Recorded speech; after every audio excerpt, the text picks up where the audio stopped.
சாமியார் வராருண்ணே. நீங்க பண்ணிருக்கிறது என்ன சாதாரண காரியமா?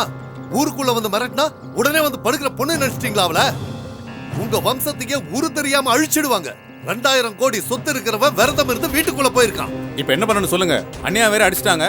நான் சொல்றபடி கேட்டீங்கன்னா ஒரு வழி இருக்கு. முதல்ல உங்க துணி எல்லாத்தையும் மாத்திட்டு வாங்க. எம்எல்ஏ ஆகணும்னு ஆசை இருந்தா மட்டும் போதாது, கட்டுப்பாடு வேணும்.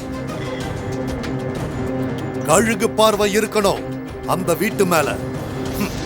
லட்சக்கணக்கில் பண செலவு பண்றதுனாலயோ ஆள் பலத்தை காட்டுறதுனாலயோ எதுவும் கிடைச்சிடாது. பொறுமையா இருக்கணும்.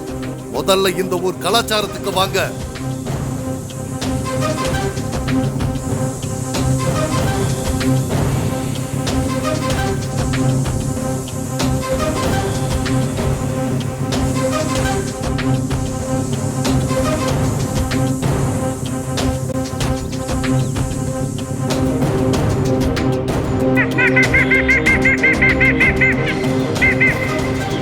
இதோ பாரு சாமிநாதா, வர்ற தேர்தல்ல நீ எம்எல்ஏ ஆகணும்னா, ஏன் சாகர வரைக்கும் பதவியில இருக்கணும்னா இந்த பூஜையை பண்ணித்தான் ஆகணும்.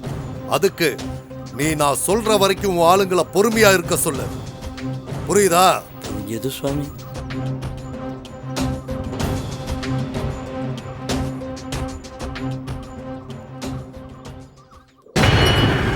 கோட்டி, இந்த பொண்ணுங்க யாருன்னு எவனுக்கோ தெரிஞ்சிருக்கு. வீட்டு வேலைக்காரனை கொன்னு இருக்காங்க. ஊர் மைனர் செத்து போயிருக்கான். இந்த பொண்ணை அடையிறதுக்காக கூட இருக்கலாம். எதுக்கும் நாம கொஞ்சம் ஜாக்கிரதையா இருக்கணும். வீட்டை சுத்தி எப்போ ஒரு கண்ணு இருக்கணும் கோட்டி. நம்ம ரகசியம் வெளியில வராம பாத்துக்க கோட்டி.